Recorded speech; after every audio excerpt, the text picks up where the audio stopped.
नमस्कार दोस्तों, मैं रमेश तिवारी आप सभी लोगों का आज के अपने क्लास में स्वागत करता हूं। फ्रेंड्स, आज हम लोग आधुनिक भारत के इतिहास में आर्थिक इतिहास का क्लास करने जा रहे हैं। ठीक है, आर्थिक इतिहास में हम लोग लैंड सेटलमेंट सिस्टम देखेंगे। लैंड सेटलमेंट मतलब कि भू राजस्व व्यवस्था हम आज देखने जा रहे हैं। इस भू राजस्व व्यवस्था में अंग्रेजों के द्वारा जो स्थापित किया गया था वो मूलतः भारत के इतिहास में, आधुनिक भारत के इतिहास में 3 भागों में बांटकर हम लोग पढ़ते हैं। पहला जो है वो परमानेंट सेटलमेंट, अस्थाई बंदोबस्त। ठीक है, पहला अस्थाई बंदोबस्त, दूसरा रैयतवाड़ी, दूसरा क्या है रैयतवाड़ी बंदोबस्त। ठीक है, और तीसरा जो है उसको हम कहते हैं महालवाड़ी। ठीक, क्या बोलते हैं महालवाड़ी। ठीक है, इस प्रकार से अंग्रेजों के द्वारा लैंड रेवेन्यू के क्षेत्र में 3 सेटलमेंट, 3 प्रकार का बंदोबस्त किया गया था। ठीक है, कौन कौन? अस्थाई बंदोबस्त, परमानेंट सेटलमेंट, रैयतवाड़ी सेटलमेंट और महालवाड़ी सेटलमेंट। अस्थाई बंदोबस्त का जो एरिया है वो, फिर इसके पहले आप समझ लीजिए कि इसमें क्या हुआ था कि जो बंदोबस्त किया गया था उसमें सरकार यानी कि अंग्रेज, ठीक है, कौन? सरकार। ठीक है, सरकार किसके साथ की? तो जमींदार के साथ। किसके साथ की? जमींदार के साथ किया। यहां रैयतवाड़ी में किसान सरकार के बाद से कहां किसके साथ किया गया? किसान के साथ। किसान यानी कि रैयत। ठीक, रैयत के साथ किया गया था। यहां पर जो किया गया था वो सरकार जो यानी कि अंग्रेज सर गवर्नमेंट थी, उसकी जो सेटलमेंट हुई थी वो महाल का मतलब होता है ग्राम, और ग्राम समूह कहना चाहिए इसको। मूलतः किताब में थोड़ा कभी कभी गलत मिल जाता है, इंग्लिश में होता है group of villagers means Mahal. ठीक, तो ये 3 सिस्टम लागू किया गया था। हम आज के क्लास में चर्चा करेंगे अस्थाई बंदोबस्त की। अस्थाई बंदोबस्त मूलतः बिहार, बंगाल, उड़ीसा और यूपी के क्षेत्रों में, खास करके बनारस, गाजीपुर के क्षेत्रों में लागू किया गया था। कहां कहां लागू किया गया था? बिहार में, बिहार, बंगाल, उड़ीसा और यूपी के गाजीपुर, बनारस क्षेत्रों में ये मूल 19% क्षेत्रों पर लागू था। तब हुआ कि आखिर अस्थाई बंदोबस्त शुरू करने से पहले समस्या आई कि किसके साथ किया जाए और मालिकाना हक किसको दिया जाए। 2 बातों पर विवाद था अंग्रेजों के बीच में। अंततः फाइनल हुआ लॉर्ड कॉर्नवालिस के मत का, जो जॉन शोर जिसका सपोर्ट करता था कि बंदोबस्त अस्थाई हो, परमानेंट हो और जमींदार के साथ किया जाए, यानी कि जमीन का मालिकाना हक जमींदार को दिया जाए। इसीलिए इस सिस्टम को जमींदारी व्यवस्था के भी नाम से जाना जाता है या अस्थाई बंदोबस्त के भी नाम से जाना जाता है। इतना समझ में आया? अब हम आते हैं इसके मुद्दा पर कि इसका क्या क्या प्रावधान था। मैं इसको डिलीट कर देता हूं, आप लोग समझ गए होंगे। अब हम एक एक बिंदु पर आज अध्ययन करेंगे। ठीक है, तो अब हम देखते हैं अस्थाई बंदोबस्त। क्या पढ़ेंगे? अस्थाई बंदोबस्त। अब आइए भू राजस्व में अस्थाई बंदोबस्त। अस्थाई बंदोबस्त, परमानेंट सेटलमेंट, पीएस लिख देता हूं शॉर्ट फॉर्म, परमानेंट सेटलमेंट। अब हम जब इसका अध्ययन करेंगे तो हमें कई पहलुओं पर अध्ययन करना चाहिए। ध्यान रखिएगा कि अपने क्लास में जब भी आप पढ़ें इतिहास, चाहे क्लास में पढ़ें, रूम पे पढ़ें, मेरे क्लास या किसी भी टीचर से, तो 2 प्रकार से इतिहास का नोट्स बनाना चाहिए। एक फॉर्मेटिंग का अलग हो और इसका डिटेल व्याख्या का अलग हो, क्योंकि बच्चों के सामने बड़ी समस्या रहती है कि लास्ट टाइम में रिवीजन नहीं कर पाते हैं और हौच पौच हो जाता है। बच्चे परेशान होते हैं कि सर रिवीजन नहीं हो पाया, क्या पढ़े क्या भूले। तो उसके लिए जब भी आप क्लास करें, जिस भी टीचर से पढ़ें, आप फॉर्मेटिंग जरूर ले लें। तो हम इसका फॉर्मेटिंग देखते हैं कि क्या होनी चाहिए। पहला, पृष्ठभूमि। ठीक है, पृष्ठभूमि इसकी देखते हैं। पृष्ठभूमि के बाद से हम देखेंगे कि ये सेटलमेंट है, बंदोबस्त है। आखिर में इस बंदोबस्त की जो है क्या क्या उद्देश्य था, आखिर क्यों लाया गया था, तो हम इसका उद्देश्य देख लेते हैं। ठीक है, उद्देश्य देख लेते हैं, एम क्या था इसका एक्चुअल में। ठीक है, फिर हम इसका देख लेते हैं क्या विशेषता। विशेषता देख लेते हैं। विशेषता में कभी कभी प्रावधान भी पूछ लेता है, तो जो विशेषता इसका है वही प्रावधान है, जो इसका फीचर है वो इसका प्रोविजन भी है। तो इसका प्रोविजन क्या था हम उसको देखते हैं, फिर हम थोड़ा सा इसका देख लेंगे प्रभाव। ठीक, देखिएगा कि अंग्रेजों के द्वारा जो भी पॉलिसी बनाई गई हो, मॉडर्न हिस्ट्री का जब भी आप कुछ भी सेगमेंट पढ़िए, पॉलिसी हो या सेटलमेंट हो, उसका प्रभाव जरूर पढ़ना चाहिए। और प्रभाव दोनों पक्ष पर पड़ता है। जब भी कहीं पॉलिसी बनाइए तो सरकार पर और जनता पर, यानी उस समय सरकार कौन? अंग्रेज, जनता कौन? हम भारतीय लोग। तो इसका प्रभाव हम देखते हैं। ठीक है, प्रभाव में हम मुख्य तौर पर देखते हैं कि अंग्रेजों पर क्या प्रभाव पड़ा, अंग्रेज पर इसका क्या प्रभाव पड़ा, भारतीय जनता पर इसका क्या प्रभाव पड़ा। ठीक है, ये दो हो गया। प्रभाव हमेशा दो प्रकार का होता है, पॉजिटिव और निगेटिव। ठीक है, तो ये देखिए, ये हो गया पॉजिटिव यानी कि प्लस, निगेटिव यानी माइनस, यहां भी पॉजिटिव और यहां भी निगेटिव। अब देख लेते हैं। ठीक है, भारत के संदर्भ में क्या सकारात्मक रहा और क्या नकारात्मक रहे। लेकिन एक आपको यहां पर कॉन्सेप्ट बताते हैं, जो भी सेटलमेंट है, जो भी पॉलिसीज होंगे, उनका जो प्रभाव होगा वो अंग्रेजों के लिए हमेशा ज्यादा से ज्यादा सकारात्मक रहेगा और भारतीयों के लिए हमेशा नकारात्मक होगा, क्योंकि हम उनके गुलाम कंट्री थे। और ध्यान रखिएगा, एक इतिहासकार का स्टेटमेंट है कि औपनिवेशिक सरकार का जो मृदुतम रूप होता है, जो सबसे सरलतम रूप होता है, वो भी शोषण पर आधारित होता है। तो ऐसी स्थिति में जब भी होगा तो भारतीयों के लिए नकारात्मक ज्यादा होगा। अब इसका हम पृष्ठभूमि से लेके पूरा फॉर्मेटिंग देख लीजिए। जिसको अगर इसका स्क्रीनशॉट लेना हो या उतारना हो तो उतार सकता है। पहला बिंदु पृष्ठभूमि, दूसरा उद्देश्य, तीसरा विशेषता या प्रावधान, फिर इसका प्रभाव। ठीक है, तो ये इस बिंदु इतने में अभी आईना की तरह ये टॉपिक साफ है कि हमें क्या पढ़ना है। ठीक, अब हम एक एक करके थोड़ा थोड़ा इस पर चर्चा करते हैं। पृष्ठभूमि, तो किस पृष्ठभूमि में, किस परिस्थिति में इसको लाया गया है? तो पृष्ठभूमि में जो है यही है कि अंग्रेजों के द्वारा भारत में अपने साम्राज्यवादी गतिविधि को पूर्ण करने के लिए, उसको आगे बढ़ाने के लिए उनको एक निश्चित और अच्छे खासी धनराशि की जरूरत थी। वो खर्च करना था उनको कहां पर? उस धनराशि को सेना को संगठित करने के लिए, सेना को ऑर्गेनाइज करने के लिए और उसके साजो सामान खरीदने के लिए। फिर जो बुलियन का प्रवाह हो रहा था, जो भारत का व्यापार असंतुलित था अंग्रेजों के माध्यम से, जो अंग्रेजों के पक्ष में जो असंतुलित था, तो उस बुलियन के प्रवाह को रोकना था। यानी कि यहीं से धन इकट्ठा करना, उगाही करना और यहीं पर सामान खरीदना, जिससे कि सोना चांदी भारत में आ रहा था अंग्रेजों का, वो रुक जाए। उनका दूसरा उद्देश्य था। तीसरा था कि जो पदाधिकारी यहां पर नियुक्त हैं अंग्रेज के, उनको वेतन भत्ता इत्यादि देना। तो इन सब चीजों को मद्देनजर रखते हुए उन्होंने एक अस्थायी बंदोबस्त लागू किया। यही इसकी पृष्ठभूमि है। ठीक है, तो हम इसको किस तरह से भाषा में थोड़े में लिखेंगे कि अस्थायी बंदोबस्त जो है अंग्रेजों के द्वारा अपने साम्राज्यवादी गतिविधि को पूरा करने के लिए और बढ़ते हुए आवश्यकताओं की पूर्ति के लिए और उनके अन्य हित को पूर्ति करने के लिए, जैसे इनके हित क्या थे? तो सेना का संगठित करना या सेना से संबंधित। दूसरा क्या था? वो था उनका पदाधिकारियों को। तीसरा क्या था? वो था कि इनका किसको? ये बुलियन के प्रवाह को रोकना। इन सब आवश्यकताओं की पूर्ति के लिए इन्होंने सेटलमेंट लाया। ठीक है, अब है उद्देश्य पर आ जाइए। उद्देश्य में इनका जो सबसे पहला उद्देश्य था वो यही था कि इनको एक अस्थाई, क्या? अस्थाई धनराशि की प्राप्ति हो, अस्थाई धनराशि की प्राप्ति। ठीक है, अस्थाई धनराशि की प्राप्ति।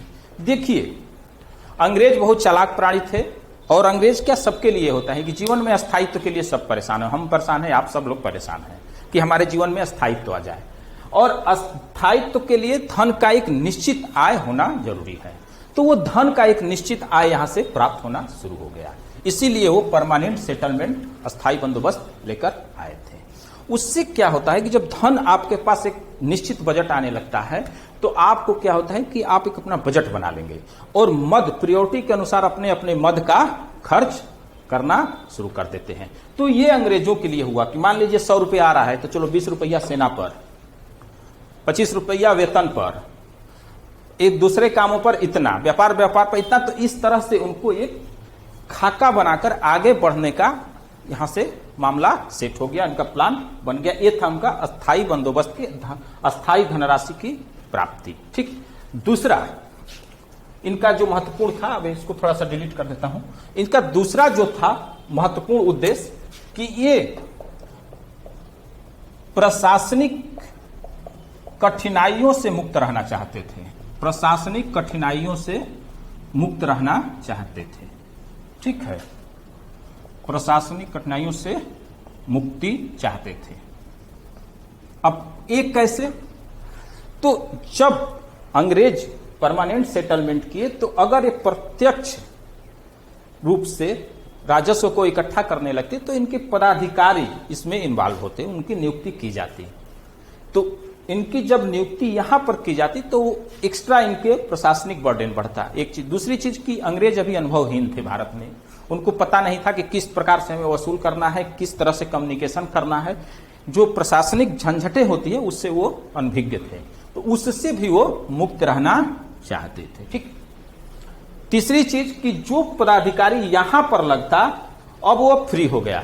समझिएगा कितना बड़ा ये उनका स्मार्ट प्रशासनिक व्यवस्था है कि ये पदाधिकारी मुक्त हो गया जब, तो उसका इन्वॉल्वमेंट किसी दूसरे सेक्टर में कर दिया गया। अब वो दूसरे सेक्टर में जाकर भारतीय प्रशासन को, भारतीय साम्राज्य, अंग्रेजी साम्राज्यवाद को क्या कर रहा था, उसको सपोर्ट करने लगा। ठीक, तो ये भी समझ गए।